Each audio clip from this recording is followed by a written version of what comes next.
नारायणं नमस्कृत्य नरं चैव नरोत्तमं देवीं सरस्वतीं व्यासं ततो जयमुदीरयितमुखं करोति वाचालं पङ्गुलङ्घयते गिरिं यत्कृपातमहं वन्दे परमानन्दमाधवं निगमकल्पतरोर्वृत्तं फलं सुखमुखादं तद्रवसंयुतं भागवतं इन्द्रसमालयो गुरोरसिका भूभावकाः व्यासं वस्तुनत्तारं सत्यपौत्रमकल्मषं स्वरासरात्मनं कुन्दसुखदातं तपोनिधिं ओम व्यासाय विष्णुरूपाय व्यासरूपाय विष्णवे नमो ब्रह्मनिधये वासिष्ठाय नमः ओम श्री परमात्मने नमः ओम नमो भगवते वासुदेवाय। वर्तमान द्वादश स्कंध अध्याय 10 मार्कंडेय शिवकर नाम बोले मार्कंडेय बर्तमान तपस्यारत थे शिवशंकर पार्वती सहित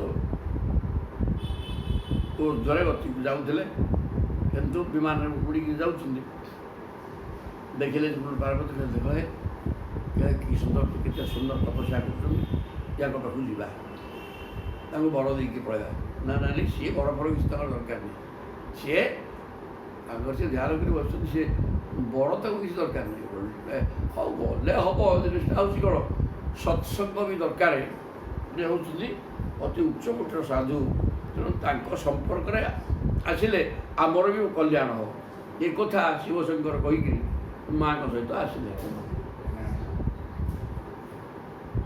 भगवान नित्यन साधुना अयम परमो लाभ नृणांग साधु समागम नृणांग साधु समागम परम लाभ जेकोसी व्यक्तिर साधु सह मिसवाटा अत्यंत लाभदायक तेणु आम जा बड़ फड़ तक दरकार नहीं यथा कहले सुतवास इत्युक्त्वा तम उपेयाय भगवान सतां गति ईशान सर्वविद्यानां ईश्वर सर्वदेहिनां ये कथा कहीकि माँ पार्वती सहित शिवशंकर ईशान सर्वविद्यानां शिव होती ज्ञान आरोग्य भास्कर इच्छेद ज्ञान इच्छेद तो शंकरात् शिव को ज्ञान पाइबा दरकार ज्ञान मालिक शिवशंकर ईश्वर सर्वदेही ना एवं समस्त देह भितर से सर्वात्मा होकर रही प्रकार शिवशंकर सज्जन मान गति मुक्तिदाता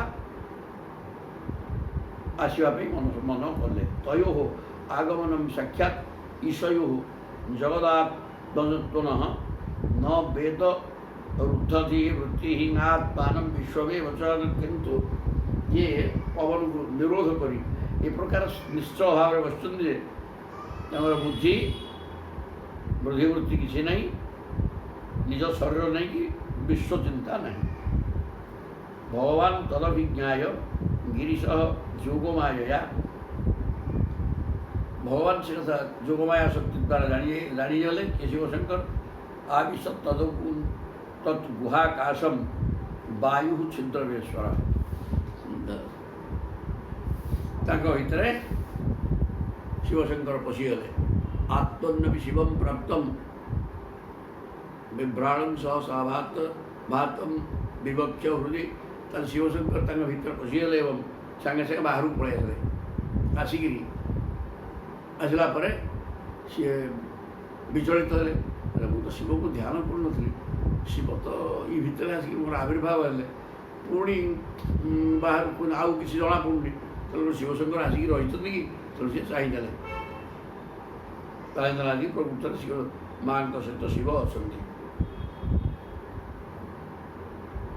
तेणु स्तुति कले सुतवाच आह सात्मानुभावेन पूर्ण काम से विभो परवाम किमा किमीशान जे नेतं निवृत्तं जगत् तस्मै सपर्ज्यां व्यवधात सगणाय सहु मया शिवगण सांगे अच्छा उमा पार्वती भी सांगे अच्छा तेणु समस्त सी सत्कार कले स्वागतासन पाद्य अर्घ्य सुस्वागतम भो स्वागत सत्कार करी आसन पाद्य अर्घ्य गंध पुष्प सब देखिए पूजा कले आह चात्मानुभावेन पूर्ण काम से विभो कले हे प्रभु आप तो पूर्ण काम आपणकर कौन कामना वासना नहीं तेणु कौन ମୋ ପାଖରେ କ'ଣ କାମ ପଡ଼ିଲା, ମୁଁ କ'ଣ ଆପଣଙ୍କର ସେବା କରିପାରେ। ଯେନେଦମ୍ ନିବୃତ୍ତମ୍ ଜଗତ୍,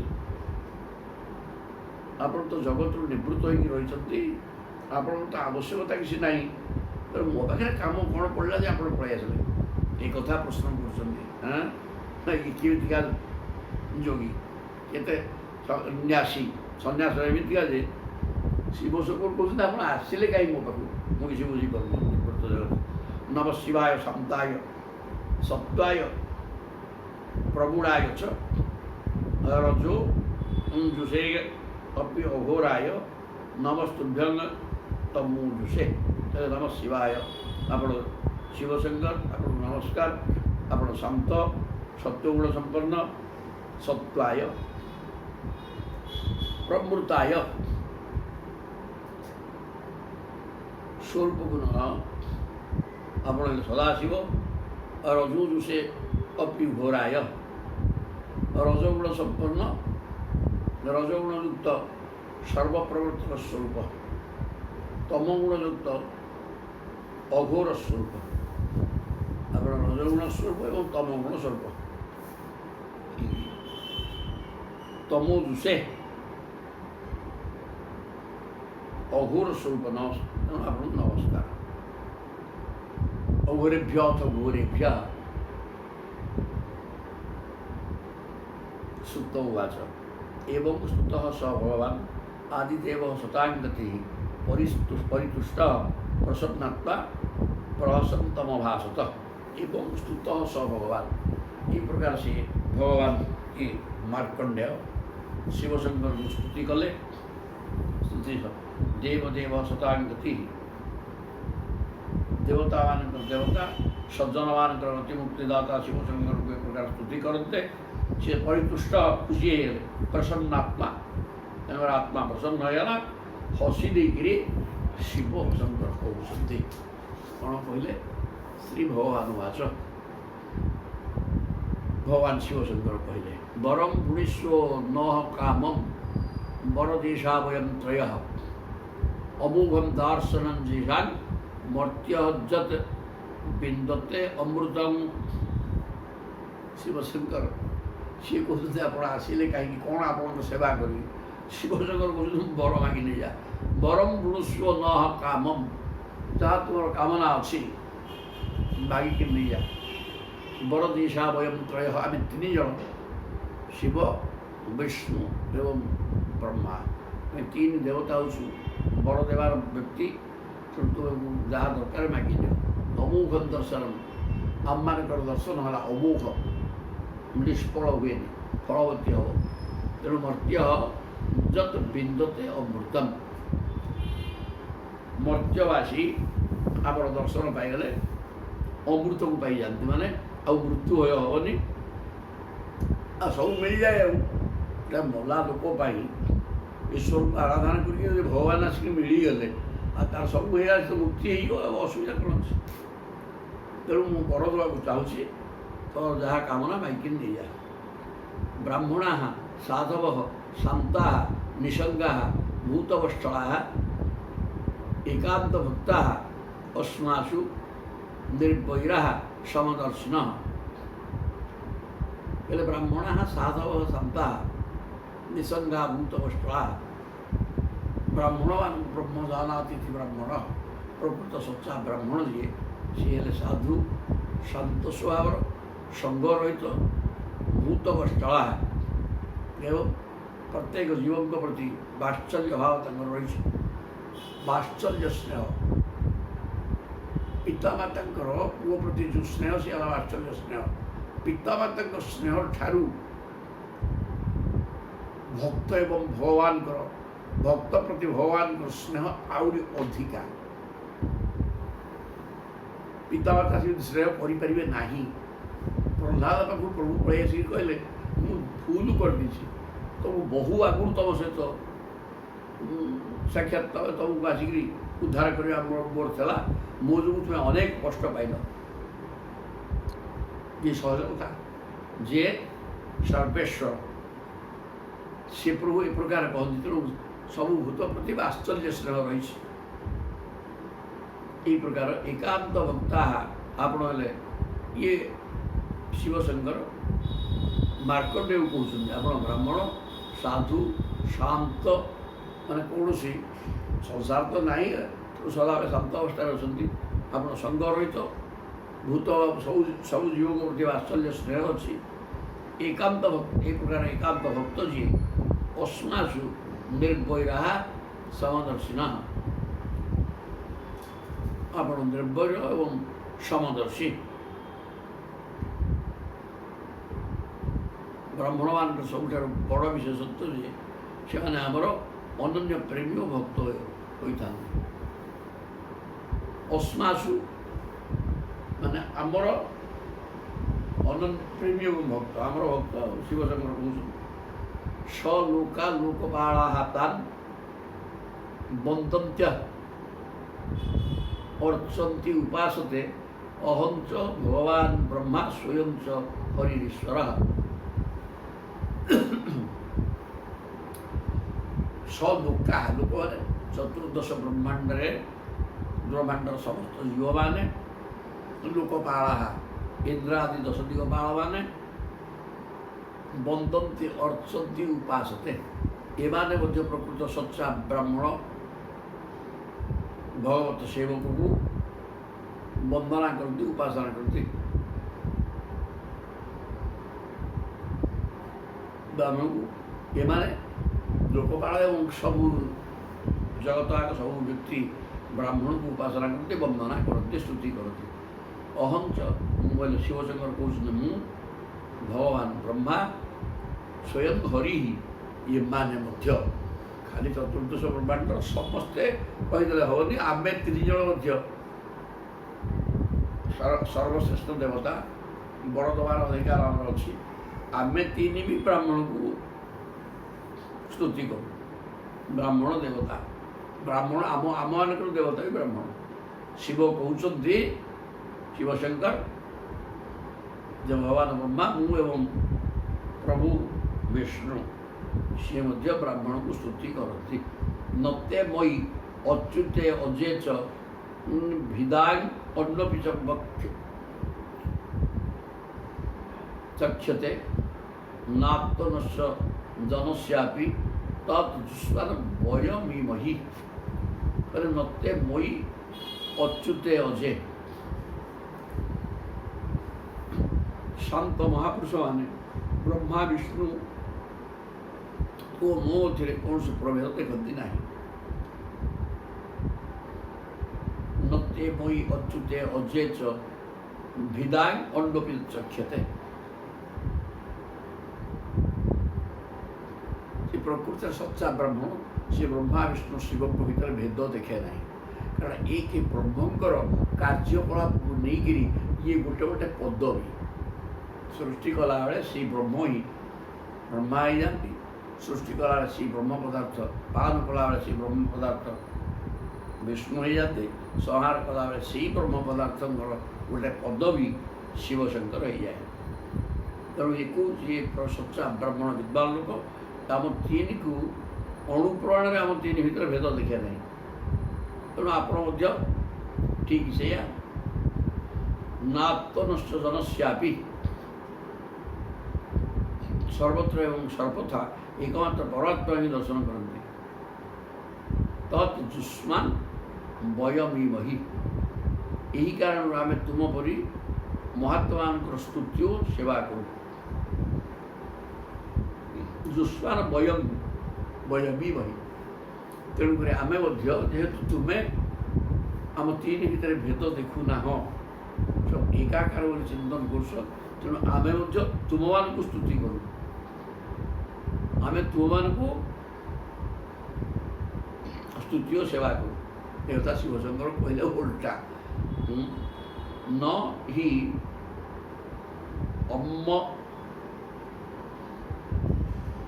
हमायानि तीर्थानि न देवा चेतनोज्जिताः ते पुनन्ति गुरुकालेन जुयन् दर्शनार्थतः न हि अपमयानि तीर्थानि ये तीर्थ बोले कौन पानी ना कि नहीं ଗଙ୍ଗା ତୀର୍ଥ ଗୋଦାବରୀ ତୀର୍ଥ ଯମୁନା ନର୍ମଦା ଯାହା ତୀର୍ଥ ସବୁ କେବଳ ଜଳ ନା ନାହିଁ, ଜଳ ଭିନ୍ନ କିଛି ନୁହେଁ। ନା ନା ହଁ ନ ଦେବା ଚେତନୋଚିତା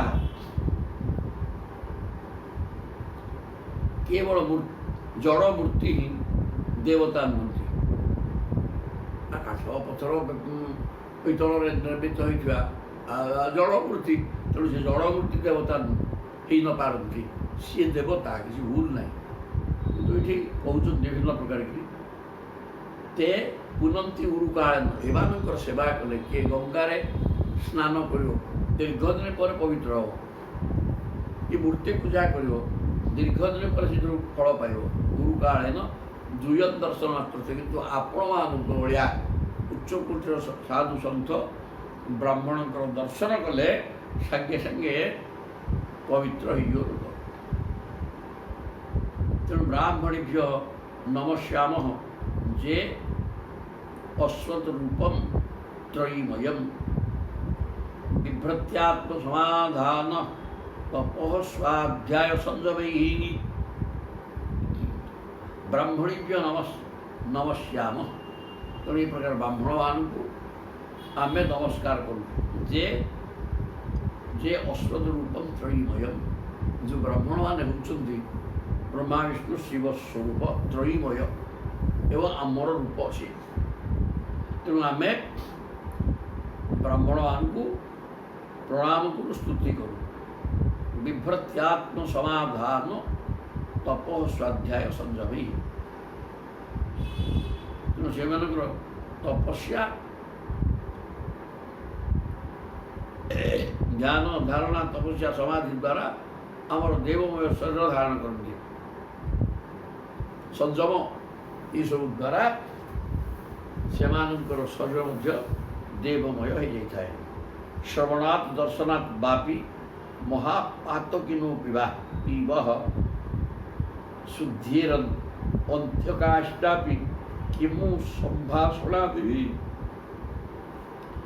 ହେ ମାର୍କଣ୍ଡେୟ, କୁଖ୍ୟାତ ମହାପାପୀ ତଥା ଅନ୍ତ୍ୟଜମାରେ ମଧ୍ୟ ତୁମ ପରି ମହାପୁରୁଷମାନଙ୍କର ଚରିତ ଶ୍ରବଣ ଓ ଦର୍ଶନ କରିବା ମାତ୍ରେ ଶୁଦ୍ଧ ହୋଇଯାନ୍ତି। ହେ ମାର୍କଣ୍ଡେୟ, ଶ୍ରବଣାତ୍ ଦର୍ଶନାତ୍ ବାପି ମହାପାତକିନୋ ପିବଃ। ଆପଣମାନଙ୍କର ଦର୍ଶନ କରିକିରି ଏବଂ କୁଖ୍ୟାତ ପାପୀମାନେ, ଅନ୍ତ୍ୟଜମାନେ ତୁମ ଭଳିଆ ମହାପୁରୁଷ ମାର୍କଣ୍ଡେୟଙ୍କ ଚରିତ ଶୁଣିଲେ ମଧ୍ୟ ପାପ ନଷ୍ଟ ହୋଇଯିବ। ତେଣୁ ଆପଣମାନଙ୍କର ଚରିତ ଶିବଶଙ୍କର କହୁଛନ୍ତି, ଆପଣମାନଙ୍କର ଚରିତ ଅର୍ଥାତ୍ ମାର୍କଣ୍ଡେୟଙ୍କ ଭଳିଆ ସାଧକ ବ୍ରାହ୍ମଣମାନଙ୍କର ଚରିତକୁ ଶୁଣିଲେ ଏବଂ ଦର୍ଶନ ପାଇଗଲେ ଲୋକ ବି ମୁକ୍ତି ହେଇଯାଏ।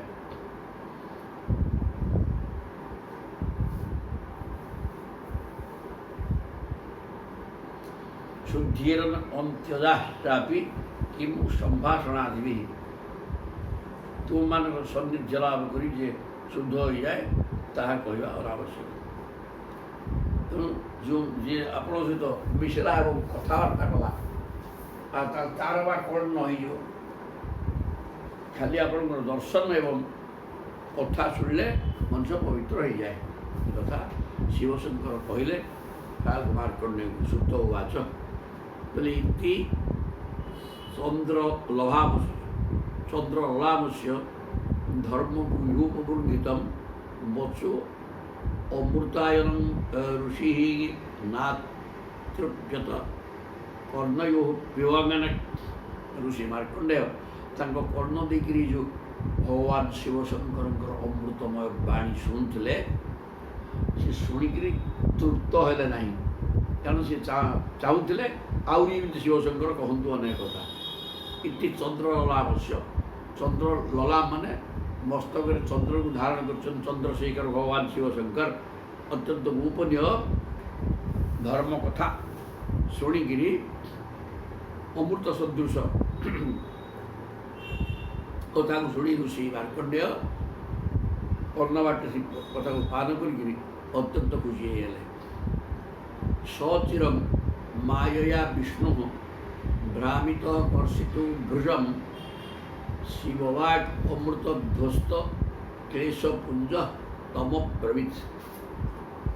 सी बर्तमान विष्णु मायार मोहित हो दीर्घ दिन पर्यंत भ्रम अवस्था थे। भ्रमित कर्षित भुजम विष्णुଙ୍କର ମାୟା କେତେ ଭୟଙ୍କର କିଛି ନାହିଁ, କିନ୍ତୁ କେତେ ଖେଳ କରଲା ଏଗୁଡ଼ାକ ସେ ଅନୁଭବ କରିକି ବହୁତ କଷ୍ଟ ଦୁଃଖରେ ଥିଲେ। ଶାରୀରିକ ପୀଡ଼ା ବି ତାଙ୍କର ଥିଲା। ଏ ଶିବଶଙ୍କରଙ୍କର କଥାମୃତ କଥାରୂପକ ଅମୃତ କର୍ଣ୍ଣ ମାଧ୍ୟମରେ ପ୍ରବେଶ କରିକି ହୃଦୟରେ ସମସ୍ତ ଦୁଃଖ କ୍ଲେଶ ସବୁ ଦୂର ହୋଇଗଲା ଏବଂ ଦୂର ହେଇଗଲା। ତାପରେ ସିଏ କହୁଛନ୍ତି କିଏ ସେ ମାର୍କଣ୍ଡେୟ ଶିବଶଙ୍କରଙ୍କୁ କହିଲେ ଶ୍ରୀବାସ ଅହୋ ଈଶ୍ୱର ଲୀଳେୟମ୍ ଦୁର୍ବିଭାବ୍ୟା ଶରୀରା। ଓ ଆପଣଙ୍କର ଲୀଳା ଏ ସାଧାରଣ ମନୁଷ୍ୟ ଶରୀର ଧାରଣ କରୁଥିବା ଲୋକ କ'ଣ ବା ବୁଝିବ।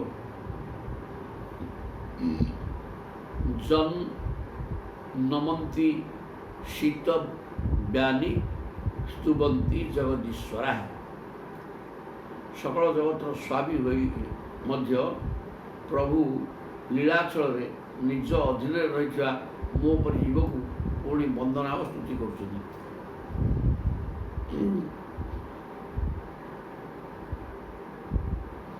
कर हो ईश्वर लीलेयम कहले हे भगवान आपणकर लीला बड़ अद्भुत दुर्विभाव्य शरीर ये साधारण मर्त्यभाषी शरीर धारण कर मला शरीर को धारण कर ये जगतर जीव आपणकर मायार खेल कौन बुझ आपण मायातीत गुणातीत माया जाए गुणातीत नित्य वस्तु होते आपण सेवक मान को ये जो स्तुति करुँच जन्नमंती ये द्रव्यानी मो पर जीव को पुणी वंदना स्तुति कर गोटे जीव मैंने गोटे जीवात्मा आप परमात्मा आप परमात्मा होकर नित्य वस्तु होकर जीवात्मा भी नित्य वस्तु एवं आपण मो भाया व्यक्ति की स्तुति कर गोटे जीवात्मा आप जगदीश्वर यहाँ तो ये आप लीला खेल धर्मं ग्राहयितुं प्रायः प्रवक्तारश्च देहिनां आचरन्त्यनुमोदन्ते क्रियमाणं स्तुवन्ति च। धर्मं ग्राहयितुं प्रायः सतरे प्राणीमान को धर्मर रहस्य स्वरूप बुझाई देवा निमंते धर्मर प्रवक्ता माने प्रायतः निजे धर्म आचरण करते। धर्मं ग्राहयितुं प्रायः प्राणीमान को धर्मर रहस्य स्वरूप बुझाई देवा निमंते धर्मर प्रवक्ता माने प्राय निज धर्म आचरण करते। सेहीपरि आचरण को अनुमोदन करते।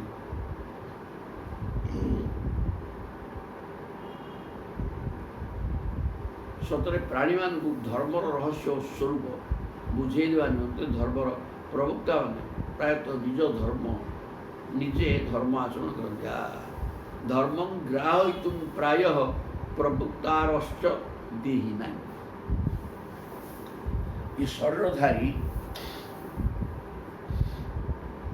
मर्त्यलोकर व्यक्ति निजे आचरण सिद्ध नहींकि धर्म आचरण नक धर्म उपदेश क्या दबा उचित नुह सीधा देले अन्य ग्रहण कर प्रकृति जन आचरण सिद्ध पुरुष जदि किसी कहे सीटा अन्य जड़े ग्रहण कर। आम सिगारेट खाऊे सिगारेट खाइबा भूल ए कथा जन कहले सी प्रयास कर भल ये लोकटा सिगारेट खाऊँ मत कौन सिगारेट खानी निशा द्रव्य खाऊँ मत कौन खानी। तेणु आचरण सिद्ध नहला पर्यंत अन्य को उपदेश जदि दि जाए से उपदेश से ग्रहण योग्य हम ना ता अंतकरण प्रवेश कर। तेणु आग निजे आचरण सिद्ध हुआ तापर अन्य को उपदेश दिया। सुंदर कथा। धर्मग्राहितुं प्रायः प्रवक्तारस्तदीनां आचरन्ति अनुमोदन्ते क्रियमाणम्। निजे आचरण करते एवं सत्कथा को अनुमोदन करती तापर अन्य कहले से ग्रहण योग्य हो। नैतावता भगवतः स्वमायामय वृत्तिभिः न दुष्येतानुभावः तैः मायिनः कुहकं यथा। नैतावता भगवतः प्रभु जादूकर नाना प्रकार खेल देखाए। नैतावता भगवतः स्वमायामय वृत्तिभिः किंतु से ही सब खेल द्वारा तार स्वरूप कौन परिवर्तन घटे नहीं। ठीक से आप निजर स्वजन मोहिनी मायार विभिन्न वृत्ति को अंगीकार करी अन्य वंदना स्तुति आदि करुले सेहीपरि कर्म द्वारा आपण महिमार कौन क्षति हुए नहीं।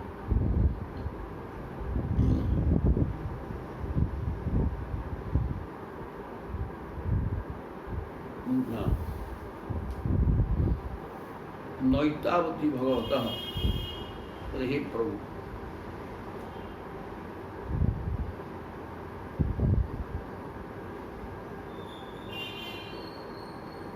जादू विद्या देखुवा व्यक्ति ता स्वरूप किसी परिवर्तन होती अच्छी ता बाटर किंतु से अनेक हटकंड विद्या दिखाए। ठीक सेमती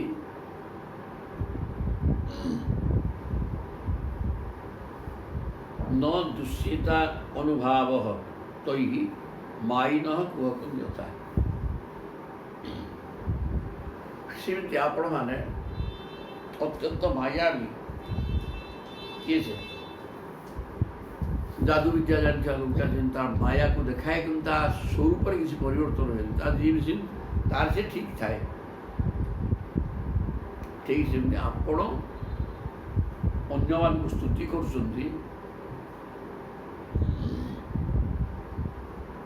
अन्य मान को प्रशंसा कर ब्राह्मण को टेका टिकी कहते कि आपण हेल्ले परमात्मा आम जीवात्मा नहीं। आपण स्थिति की आमको जावाक पड़ो किंतु आपण आम मान प्रशंसा कर आपणकर कौन आपण स्वरूप किसी व्याघात आसुनी। आपण जहाँ से आप परमात्मा ही अच्छे थे जदि गोटे जीवात्मा को आप प्रशंसा कले आपणकर कौन क्षति हबार नहीं। कथा कहले सृष्टिदम मनसा विश्वम आत्मनानुप्रविश्यतः गुणैः पूर्वद्भिः आभाति अर्तेव स्वप्नदृक् यथा।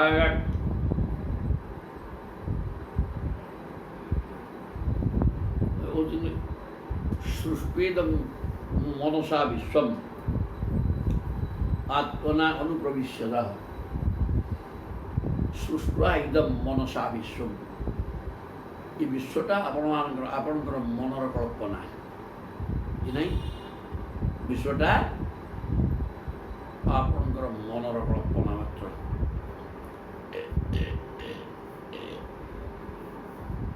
स्वप्नद्रष्टा परी निज मन भितर ही सकल विश्व सृष्टि कर नहीं गुहार भर बेकार तू घरे डूबी पानी पानी यहाँ पीदे तू कौन कर पीगे। सृष्टिदम मनसा विश्व प्रभु आपण हेले विश्वरूप तेणु आप मने मने विश्वटा मायार खेल तेणु माया माने जी ना तेणु से माया माया द्वारा समग्र विश्व को आप सृष्टि कर दूसरे आपण भितर आपण माया आपण को ही सृष्टि करेक सृष्टि कर पशि जाना कथा भागवत कहते आपण भितर माया आपको सृष्टि कर जादूकर अनेक कथा कर दिए माया जी ना जा मा जी ना से माया तेणु मायार खेल कि ना कि गोटे सामान्य स्थिति अच्छी आभास विश्व आत्मना अनुप्रविश्य एवं आपण माया अनेक जीव तैयारी कर जीव गुड़ाक मला ତା ଭିତରେ ଆପଣ ନିଜେ ପଶି ଯାଇଥିବେ। ଗୁଣେଇ ହିଁ ପୂର୍ବଦ୍ଭି ଆଭାତି, ତିନି ଗୁଣକୁ ନେଇକିରି, ତିନି ଗୁଣ ହିଁ ମାୟା, ସେ ତିନି ଗୁଣ ଦ୍ୱାରା କେତେ ବଡ଼ ବିରାଟ ବିଶ୍ୱକୁ ସୃଷ୍ଟି କରି କର୍ତ୍ତା ଆଇବ ସ୍ୱପ୍ନକୁ ଯଥା, ସେ କର୍ମର କର୍ତ୍ତା ଭଳିଆ ଯେମିତି ବ୍ୟକ୍ତି ସ୍ୱପ୍ନ ଦେଖେ,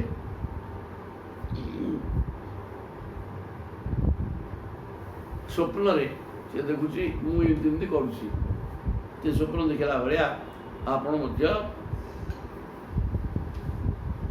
ସ୍ୱପ୍ନ ଯେମିତି ମିଥ୍ୟା, ଆପଣଙ୍କର କର୍ତ୍ତୃପତ୍ରଟା ସେମିତି ମିଥ୍ୟା ହେଇଥିଲେ ମଧ୍ୟ ଆପଣ କର୍ତ୍ତା ବୋଲିକି ଅନୁମାନ କରୁଛନ୍ତି।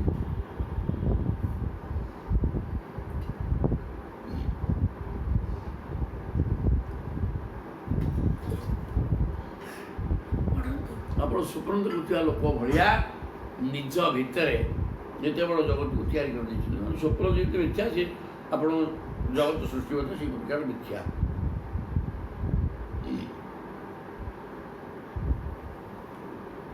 ଆପଣ କର୍ତ୍ତା ରହିକିରି ମଧ୍ୟ ତିନି ଗୁଣକୁ ଧରିକିରି ଯେଉଁ ଶରୀର ରହିଛି, ମନ ବୁଦ୍ଧି ଇତ୍ୟାଦି, ତା ଭିତରେ ଆପଣ ପଶିଥିବା ହେତୁ କର୍ତ୍ତା ଭଳିଆ ପ୍ରତୀୟମାନ ହୁଅନ୍ତି, କିନ୍ତୁ କର୍ତ୍ତା ନୁହଁ, କୌଣସି କର୍ମର କର୍ତ୍ତା ଆପଣ ନୁହନ୍ତି। ଏ କଥା କହିଲେ ଯେମିତି ଲୋକ ସ୍ୱପ୍ନ ଦେଖେ ଏବଂ ସ୍ୱପ୍ନ ଯେମିତି ମିଥ୍ୟା, ଆପଣ ସେମିତି ନିଜ ଭିତରେ ଏତେ ବଡ଼ ବିଶ୍ୱକୁ ସୃଷ୍ଟି କରୁଛନ୍ତି। ତସ୍ମୈ ନମୋ ଭଗବତେ ତ୍ରିଗୁଣାୟ ଗୁଣାତ୍ମନେ କେବଳାୟ ଅଦ୍ୱିତୀୟାୟ ଗୁରବେ ବ୍ରହ୍ମମୂର୍ତ୍ତୟେ। ଏଠି ସ୍ତୁତି କରୁଛନ୍ତି ଋଷି ମାର୍କଣ୍ଡେୟ କାହାକୁ? ଭଗବାନ ଶିବ ଶଙ୍କରଙ୍କୁ। ତସ୍ମୈ ନମୋ ଭଗବତେ, କହିଲେ ହି ଭଗବାନ ଶିବ ଶଙ୍କର ଆପଣଙ୍କୁ ନମସ୍କାର। ଆପଣ ତ୍ରିଗୁଣାୟ ଗୁଣାତ୍ମନେ, ତିନି ଗୁଣ ବିଶିଷ୍ଟ ହେଲେ ମଧ୍ୟ ତିନି ଗୁଣର ଅତୀତ ତଥା ତିନି ଗୁଣ ସ୍ୱରୂପ ହୋଇ ମଧ୍ୟ ତିନି ଗୁଣରୁ ଅତୀତ। ତ୍ରିଗୁଣାୟ ଗୁଣାତ୍ମନେ, ତିନି ଗୁଣ ରଜଗୁଣ ପରା, ତମ ଗୁଣ ହେଲେ ଶିବଶଙ୍କର। ତେଣୁ ଗୁଣ ଆପଣଙ୍କ ପାଖରେ ଥିଲେ ମଧ୍ୟ, ଗୋଟେ ଗୁଣର ମାଲିକ ହେଇଥିଲେ ମଧ୍ୟ, ତିନି ଗୁଣର ମାଲିକ, ତିନି ଗୁଣ ଥିଲେ ମଧ୍ୟ ଗୁଣାତ୍ମନେ,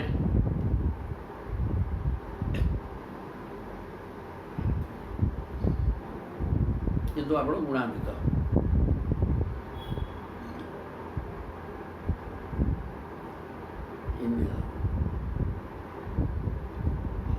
ତ୍ରିଗୁଣର ଅତୀତ ତଥା ସେଇ ତିନି ଗୁଣର ଆତ୍ମା ରୂପରେ ଅବସ୍ଥିତ। ଆପଣ ହିଁ ସମସ୍ତ ଜ୍ଞାନର ମୂଳ। କେବଳାୟ, ଆପଣ କେବଳ ଆପଣ ଅଛନ୍ତି, ଆଉ କିଛି ନାହିଁ। କେବଳାୟ ଅଦ୍ୱିତୀୟାୟ, ଆପଣ ଦୁଇ ନୁହନ୍ତି, ଏକ। ଶିବଶଙ୍କର ଜଣେ, ଦୁଇ ଜଣ ନାହାନ୍ତି। ଆପଣ କେବଳ ଅଦ୍ୱିତୀୟ, ଆପଣ ହେଲେ ଜଗତର ଗୁରୁ, ବ୍ରହ୍ମମୂର୍ତ୍ତ, ଆପଣ ହେଲେ ବ୍ରହ୍ମମୂର୍ତ୍ତି, ସାକ୍ଷାତ ବ୍ରହ୍ମସ୍ୱରୂପ। ଆପଣ ତିନି ଗୁଣ ବିଶିଷ୍ଟ ହୋଇଥିଲେ ମଧ୍ୟ ଗୁଣାନ୍ୱିତ। ଏଇ ପ୍ରକାର ଶିବଶଙ୍କର ଆପଣଙ୍କୁ ମୋର ନମସ୍କାର। କଂ ଗୁଣେ ନୁ ପରମ ଭୂମନ୍ ବରଂ ତୁ ବରଦର୍ଶନାଗାତ ଯଦ ଦର୍ଶନାତ୍ ପୂର୍ଣ୍ଣ କାମ ସତ୍ୟ କାମ ପୁମାନ ଭବେଙ୍ଗେତ।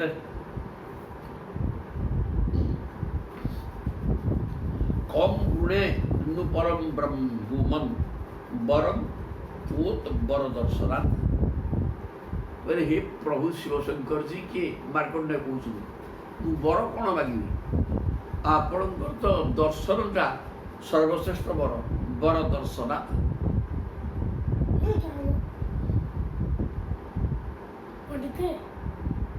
जद दर्शनात् पूर्ण काम मु आपण दर्शन करी मोर समस्त कामना पूर्ण हो जाइए। सत्य काम मान भवे एवं तार सत्य प्रति कामना आसो। प्रभु को दर्शन करदेला कामना पूर्ण तार से हो जाए, कारण प्रभु दर्शनटा जड़े कामना कर सांसारिक कामना करा किसी अर्थ श्रद्धा तो ना, ये नथिया दिन सब कामना करा जाए ना। ତେଣୁ ଆପଣ ଯଦି ମିଳିଗଲେ ଆପଣଙ୍କ ଦର୍ଶନ ମିଳିଗଲା ତାଠୁ ବଡ଼ କାମନା ଆଉ କ'ଣ ଅଛି। ତେଣୁ ଲୋକ ପୂର୍ଣ୍ଣ କାମ ହେଇଯାଏ ଏବଂ ସତ୍ୟ ହିଁ ମନୁଷ୍ୟ ପୂର୍ଣ୍ଣ କାମ ଓ ସତ୍ୟ ସଂକଳ୍ପ ହୋଇଯାଏ। ପ୍ରଭୁ ଯେମିତି ସତ୍ୟ ସଂକଳ୍ପ ଏବଂ ପୂର୍ଣ୍ଣ କାମ ଆପଣଙ୍କୁ ଯିଏ ଦର୍ଶନ କଲା ସିଏ ସତ୍ୟ କାମ ପୂର୍ଣ୍ଣ କାମ ଏବଂ ସତ୍ୟ ସ୍ୱରୂପ ହେଇଯିବ। ଠିକ କଥା କହିଲେ। ଶୁଣନ୍ତୁ, ବରମେକମ୍ ବୃଣେ ତଥାପି ପୂର୍ଣ୍ଣାତ୍ କାମାଭିବର୍ଷଣାତ୍ ଭଗବତୀ ଅଚ୍ୟୁତାଂ ଭକ୍ତି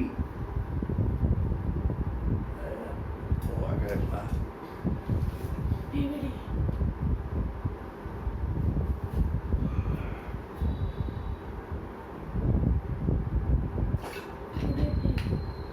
ପ୍ଲିଜ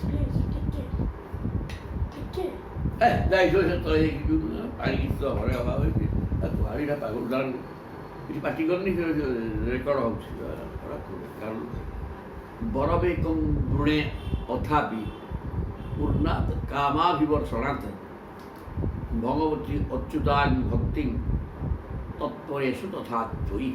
ହେଲେ ଆପଣ ସ୍ୱୟଂ ବରମେକମ୍ ବୃଣେ ତଥାପି ପୂର୍ଣ୍ଣାତ୍ କାମାଭିବର୍ଷଣାତ୍ ଆପଣ ସ୍ୱୟଂ ପୂର୍ଣ୍ଣ ଆପଣ ନିଜ ଭକ୍ତମାନଙ୍କର ସକଳ କାମନା ମଧ୍ୟ ପୂର୍ଣ୍ଣ କରନ୍ତି।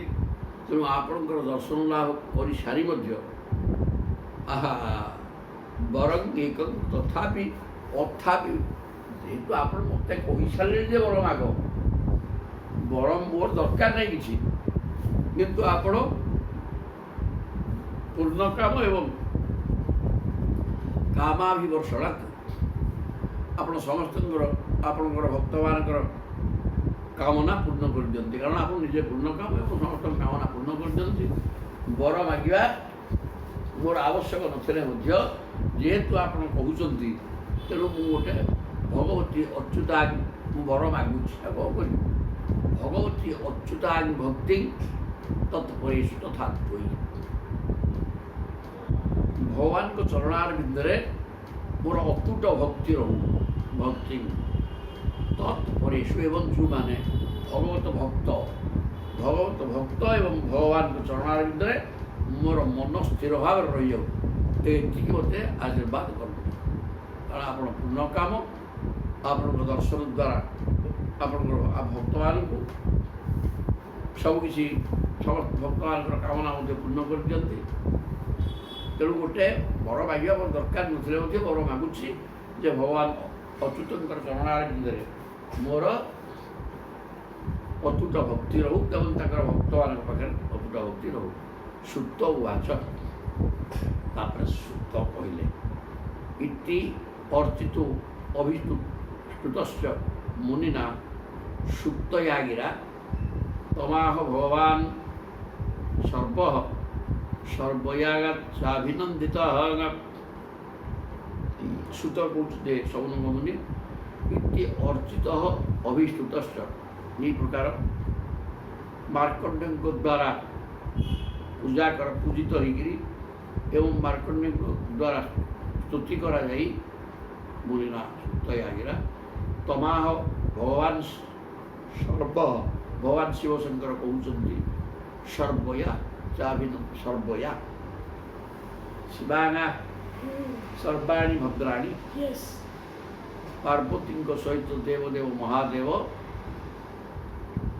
ବର୍ତ୍ତମାନ ମାର୍କଣ୍ଡେୟ ପାଖରେ ଖୁସି ହେଇଗଲେ କାରଣ ଯିଏ ସ୍ତୁତି କଲେ ଏବଂ ତାଙ୍କ ପୂଜା କଲେ ତେଣୁ ମାନେ ଅନେକ ସ୍ତୁତି କରିଛନ୍ତି ତାଙ୍କୁ ଶୁଣିକିରି ମା ପାର୍ବତୀଙ୍କ ସହିତ ଶିବଶଙ୍କର ଖୁସି ହେଇଗଲେ ଏବଂ ତାଙ୍କୁ ଅଭିନନ୍ଦନ କରିକିରି କାମୁ ମହର୍ଷେ ସର୍ବୂୟମ୍ ଭକ୍ତି ମାନ ତ୍ୱଂ ଅଧୋକ୍ଷ୍ୟଜେ ଆକର୍ତ୍ତନ୍ତଦକ୍ଷି ଯଶଃ ପୁଣ୍ୟଂ ଅଜରା ମରତା ତଥା। ହେଲେ କାମୁ ମହର୍ଷେ ସର୍ବୂୟମ୍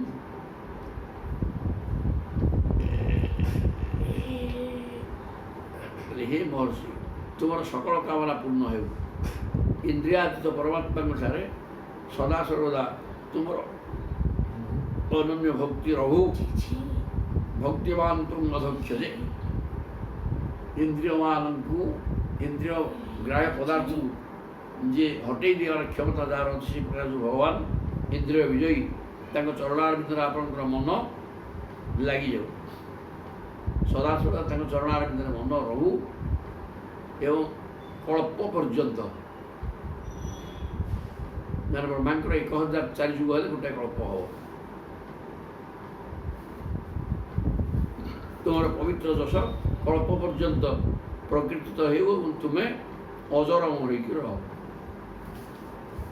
ତାହେଲେ ମାର୍କଣ୍ଡେୟଙ୍କର ଗୋଟାଏ କଳ୍ପ ଆୟୁଷ 1004 ଚାଲିଯିବ ତେଣୁ କଳ୍ପ ପର୍ଯ୍ୟନ୍ତ ତୁମେ ରହ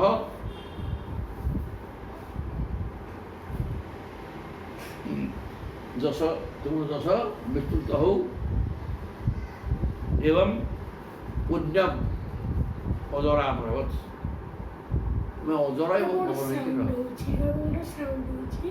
ଜ୍ଞାନम त्रैकालिकं ब्रह्मण विज्ञानं च विरक्तिमत ब्रह्म वर्चस्विनो भूयात् पुराणाचार्यता स्तुते तर्हि ज्ञानं त्रैकालिकं ब्रह्मण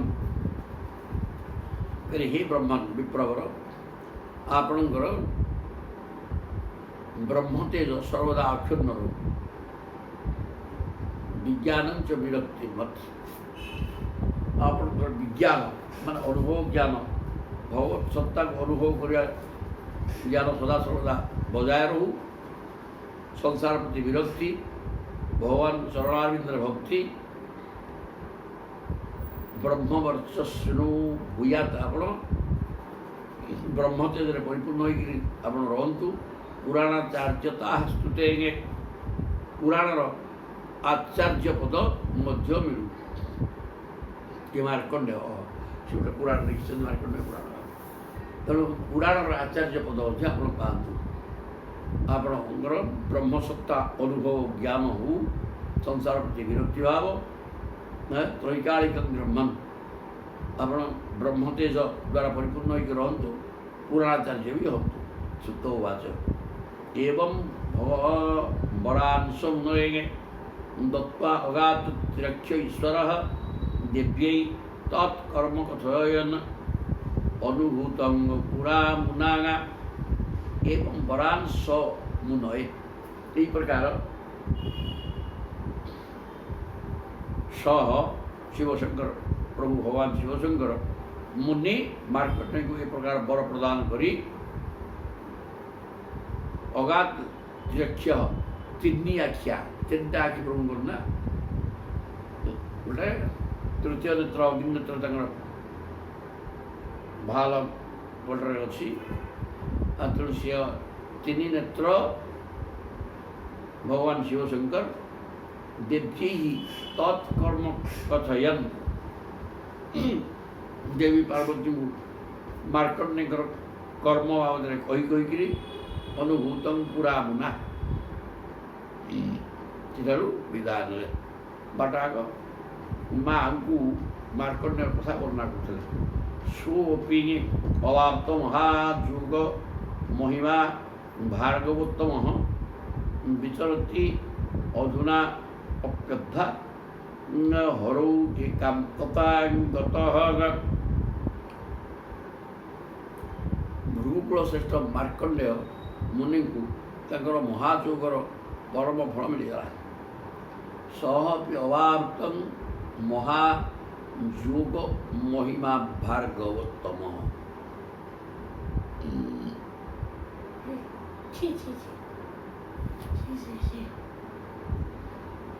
सोपि अवाप्त महायोगम योग महिमा भार्गवोत्तम से भृगुवंशी श्रेष्ठ मार्कंडेय को जोगर मार्कंडेय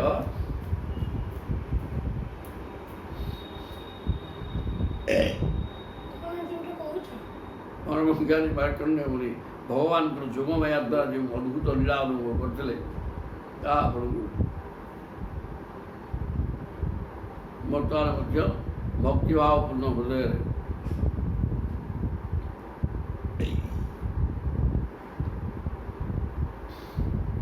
जोग महिमा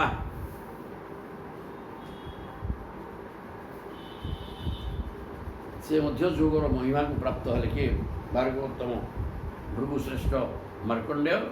ଶିବଶଙ୍କର କହିଲା ପରେ ତାଙ୍କର ତ ଅନୁଭବ କରୁଥିଲେ ବ୍ରହ୍ମସତ୍ତା, ସଂସାର ତାଙ୍କର ନଥିଲା, ସବୁ ହେଇଥିଲେ ମଧ୍ୟ ମାୟାର ପ୍ରଭାବ ଟିକେ ପଡ଼ିଯାଇଥିଲା। ଯେହେତୁ ମାୟା ଦର୍ଶନ କରିବାକୁ କହିଲେ, ତେଣୁ ପୁନର୍ବାର ସିଏ ଆହୁରି ତାଙ୍କର ମାୟା ହଟିଗଲା। ମାୟାର ପ୍ରଭାବ ଆଉ ସେ ଚିନ୍ତା କଲେନି, ସେ ଈଶ୍ୱର ଚିନ୍ତନରେ ପୁରା ସତ୍ତା ଅନୁଭବ କରିବାକୁ ଲାଗିଲେ। ହରଉ ଏକାନ୍ତତାଙ୍ଗତଃ ଭକ୍ତିଭାବପୂର୍ଣ୍ଣ ହୋଇକରି ଭକ୍ତି ହୃଦୟରେ ଶିବଶଙ୍କରଙ୍କୁ ଚିନ୍ତା କରି ଉତ୍ତର ବୁଲୁଛନ୍ତି। ଅନୁବର୍ଣ୍ଣିତ ମେ ତତ୍ତ୍ୱେ ମହାଯୋଗର ଫଳାଫଳ ମିଳିଗଲା। ସେ ଭଗବାନଙ୍କର ଅନନ୍ୟ ପ୍ରେମୀ ହେଇଗଲେ। ସେ ବର୍ତ୍ତମାନ ମଧ୍ୟ ଭକ୍ତିଭାବପୂର୍ଣ୍ଣ ହୃଦୟରେ ପୃଥିବୀରେ ବିଚରଣ କରୁଛନ୍ତି। ଅନୁବର୍ଣ୍ଣିତ ମେ ତତ୍ତ୍ୱେ ମାର୍କଣ୍ଡେୟସ୍ୟ ଧୀମତଃ ଅନୁଭୂତଂ ଭାଗବତୁ ମାୟାଗା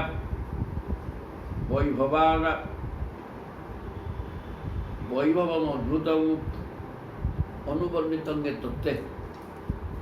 ତେଣୁ ସୂତ କହୁଛନ୍ତି,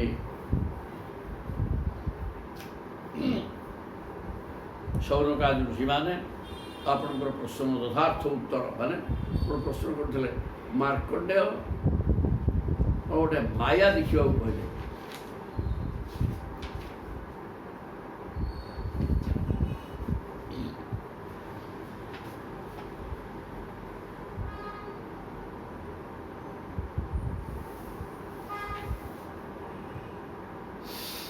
ମାର୍କଣ୍ଡେୟ ଧୀମତ ବୁଦ୍ଧିମାନ ମାର୍କଣ୍ଡେୟ କଥା, ତାଙ୍କର ଅନୁଭବ କଥା ଭଗବତଃ ମାୟା ବୈଭବ କୃତମ, ମାୟାକୁ କେମିତି ଅନୁଭବ କଲେ ଏସବୁ କଥା ବର୍ଣ୍ଣନା କରିଦେଲେ।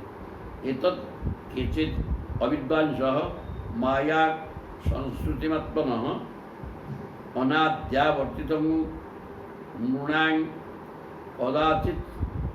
କଦାଚିତ୍କଂ ପ୍ରଚକ୍ଷତେ। ହେଲେ ମାର୍କଣ୍ଡେୟ ମୁନି ଏହି ଯେଉଁ ଅନେକ କଳ୍ପର ଅର୍ଥାତ୍ ସୃଷ୍ଟି ପ୍ରଳୟର ଅନୁଭବ ଲାଭ କରୁଥିଲେ, ତାହା ଭଗବାନଙ୍କ ମାୟାର ହିଁ ବୈଭବ ଥିଲା, ତାହା ଥିଲା ତାତ୍କାଳିକ। ଏତତ୍ କେଚିତ୍ ଅବିଦ୍ୱାଂସଃ ମାୟା ସଂସ୍କୃତିମାତ୍ମନଃ, ଯାହାକୁ କେହି ଅଜ୍ଞାନୀମାନେ କହୁଛନ୍ତି ଇଏ ମାୟା ଦ୍ୱାରା ଜନ୍ମ ହେଇଗଲା, ଆଉଥରେ ଜନ୍ମମରଣ ଚକ୍ରରେ ପଡ଼ିଲେ। ନା, ସେ କଥା ମୋଟେ ହେଇନାହିଁ। ମାୟା ସଂସ୍କୃତିମାତ୍ମନଃ ଅନାଦି ଆବର୍ତ୍ତିतं ନୃଣାଂ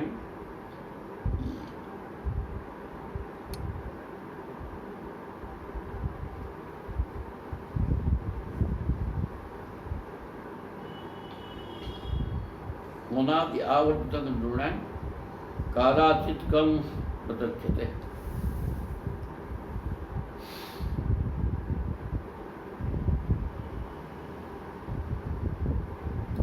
ମାୟାକୁ ବୁଝି ନ ପାରି କେହି ଏହାକୁ ଅନାଦି ଓ ଅନନ୍ତ କାଳରୁ ଘଟୁଥିବା ସୃଷ୍ଟି ପ୍ରଳୟ ବୋଲି କହନ୍ତି। ଅନାଦି କାଳରୁ ଯେଉଁ ସୃଷ୍ଟି ଏବଂ ପ୍ରଳୟ ହେଉଛି ପୁଣି ସୃଷ୍ଟି ହେଉଛି, ଏଇଟାକୁ ଅନେକ ଏ ପ୍ରକାର ବୋଲି ଚିନ୍ତା କରୁଛନ୍ତି, କିନ୍ତୁ ଏହା ତାହା ନଥିଲା। ଇଏ ମାର୍କଣ୍ଡେୟ ତାଙ୍କ ବାଟରେ ସେ ବସିକି ଧ୍ୟାନସ୍ଥ ହେଇକି ବସିଛନ୍ତି ଏବଂ ଆଖି ବୁଝିକି ବସିଛନ୍ତି। ତାଙ୍କୁ ଏ ପ୍ରକାର ଗୋଟେ ସ୍ୱପ୍ନ ଦେଖିଲା ଭଳିଆ ଏଇଟା ହେଲା। ମାୟା ମାନେ ଯିଏ ନାହିଁ, ଏଇକି ଜ୍ଞାନହୀନ ଲୋକ କହନ୍ତି ନାହିଁ ସେ ମାୟା ଭିତରେ ପଡ଼ିଗଲେ, ଆଉ ସେ ପୁଣି ଜନ୍ମମରଣ ଚକ୍ରରେ ପଡ଼ିଯାଇଛନ୍ତି। କିନ୍ତୁ ସେ କଥା ମୋଟେ କିଛି ହେଇନାହିଁ। ସେ ସମୟରେ ପ୍ରଳୟ ହେଇନି କି କୋଉଟା କିଛି ନଥିଲା। ଇଏ ଗୋଟେ କେବଳ ସେଇ ସମୟରେ ସେ ତାଙ୍କର ଅନୁଭବ ଏ ପ୍ରକାର ହେଇଥିଲା।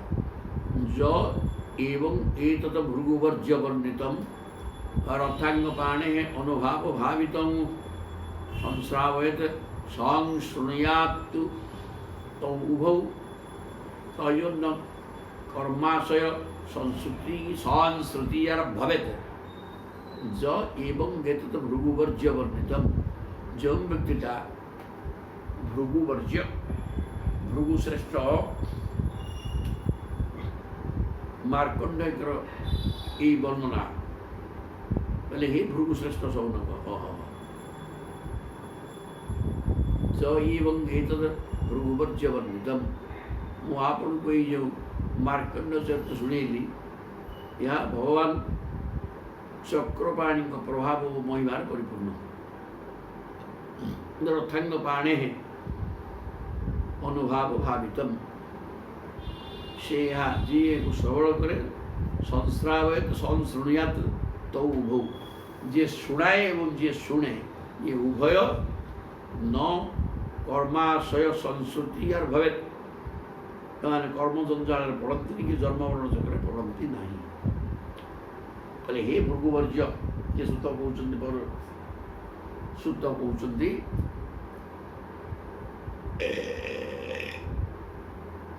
ସୌନକୁ ସିଏ ବି ଭୃଗୁବଂଶୀ ନା ଭୃଗୁବର୍ଜ୍ୟ ବର୍ତ୍ତମାନ ଏଇ ମାର୍କଣ୍ଡେୟଙ୍କ କଥାକୁ ଯିଏ ଶୁଣାଏ ବା ଶୁଣେ ସିଏ ଉଭୟ କର୍ମଜଞ୍ଜାଳରେ ପଡ଼ନ୍ତି ନାହିଁ ସଂସାରରୁ ମୁକ୍ତି ହେଇଯାନ୍ତି। ଇତି ଶ୍ରୀମଦ୍ ଭାଗବତ ମହାପୁରାଣେ ପାରମହଂସ୍ୟାଂ ସଂହିତାୟାଂ ଦ୍ୱାଦଶ ସ୍କନ୍ଧେ ଦଶମ ଅଧ୍ୟାୟ। ତାପରେ 11ଶ ଅଧ୍ୟାୟ ଆସିବେ ଭଗବାନଙ୍କର ଅଙ୍ଗ ଉପାଙ୍ଗ ଆୟୁଧମାନଙ୍କର ରହସ୍ୟ ତଥା ବିଭିନ୍ନ ସୂର୍ଯ୍ୟଗଣଙ୍କ ବର୍ଣ୍ଣନା। ଇଏ ସୌନକ ଉବାଚ ସୂତ ସୌନକ ପ୍ରଶ୍ନ କରୁଛନ୍ତି ସୂତ କହୁଛନ୍ତି ମାର୍କଣ୍ଡେୟଙ୍କ କଥା ସରିଗଲା। ତାପରେ ସୌନକ କ'ଣ ପ୍ରଶ୍ନ କଲେ ଦେଖିବା।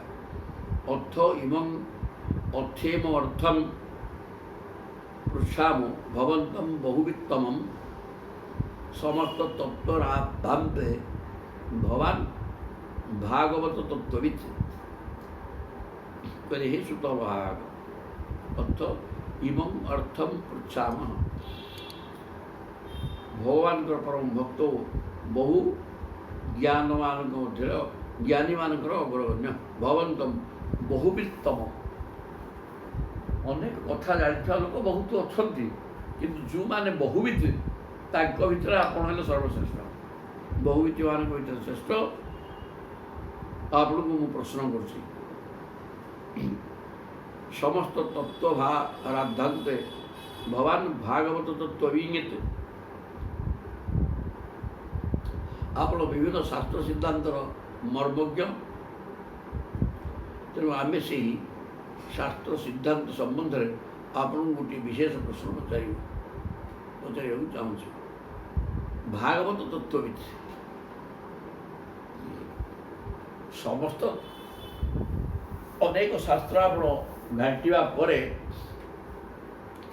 ସବୁ ଶାସ୍ତ୍ର ଗୁଡ଼ାକ ଚାରିବର୍ଗ ସମ୍ପର୍କରେ ଲେଖାଏ ଚତୁର୍ବର୍ଗ ଧର୍ମ ଅର୍ଥ କାମ ମୁଖ୍ୟ। କିନ୍ତୁ ଭାଗବତ ଧର୍ମ ଅର୍ଥ କାମ ମୁଖ୍ୟ ଚତୁର୍ବର୍ଗର ଉର୍ଦ୍ଧ୍ୱରେ କେବଳ ଭକ୍ତି ସମ୍ପର୍କରେ ଲେଖାଯାଇଛି ପ୍ରେମା ଭକ୍ତି। ତେଣୁ ସେ ଜ୍ଞାନ ବି ଆପଣଙ୍କର ରହିଛି। ତେଣୁ ଆମେ ଗୋଟିଏ ପ୍ରଶ୍ନ ପଚାରୁଛୁ କହ ତାନ୍ତ୍ରିକା ପରିଚର୍ଯ୍ୟାୟଂ କେବଳ ଶ୍ରିୟ ପତେ ଅଙ୍ଗୋପାଙ୍ଗା ୟୁଧାକଳ୍ପମ୍ କଳ୍ପୟନ୍ତି ଯଥାଚ ସହି।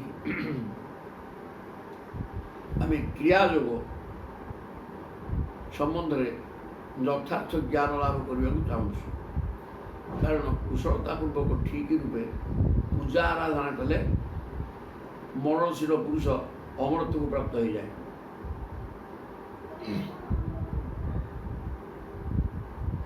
ତନ୍ନୁ ବର୍ଣ୍ଣୟ ଭଦ୍ରନ୍ତେ କ୍ରିୟାଯୋଗଂ ବହୁଚ୍ଛତାଂ ଆମେ କ୍ରିୟାଯୋଗ ସମ୍ପର୍କରେ ଜାଣିବାକୁ ଚାହୁଁଛୁ। ମାନେ ପୂଜା ପାଠ କଲେ ବି ମୁକ୍ତି ହେଇଯିବ। ତେଣୁ ସେଇଟାକୁ ଆମେ ସ୍ପଷ୍ଟ ଭାବରେ ଜାଣିବାକୁ ଚାହୁଁଛୁ।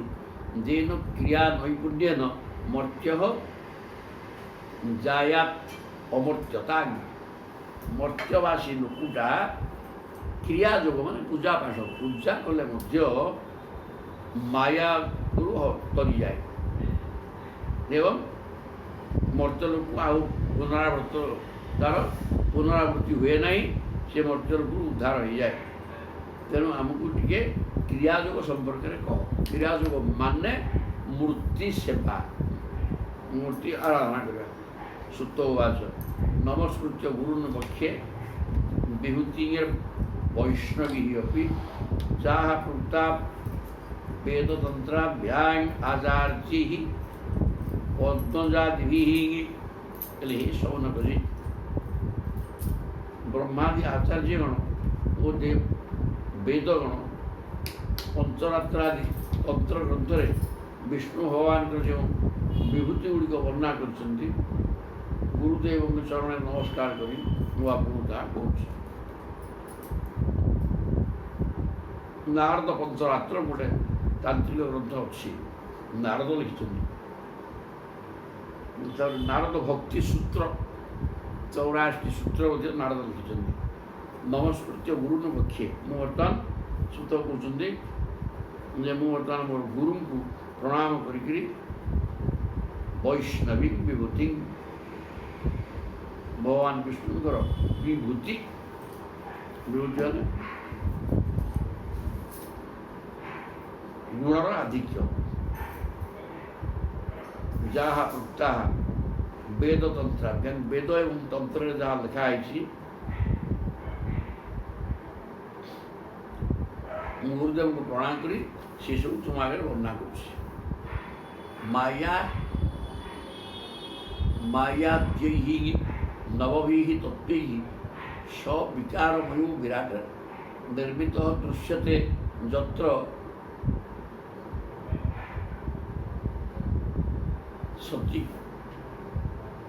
सचिते भुवनत्रयम् अरे भगवान जो चेतनाधिष्ठित विराट रूप ही त्रिलोक दृश्य ये त्रिलोक जो दृश्यमान हो भगवान चेतना शक्ति आ भर कारण ये सब पंचभौतिक जड़ वस्तु भगवान ही केवल चेतना चैतन्य वस्तु तेणु भगवान प्रत्येक भितर हेतु ये जड़ गुड़ाक चैतन्य भाया प्रतीयमान होती जह ये कथा कहले सुप्त बर्तमान कहते एतत् वै पौरुषं रूपं भू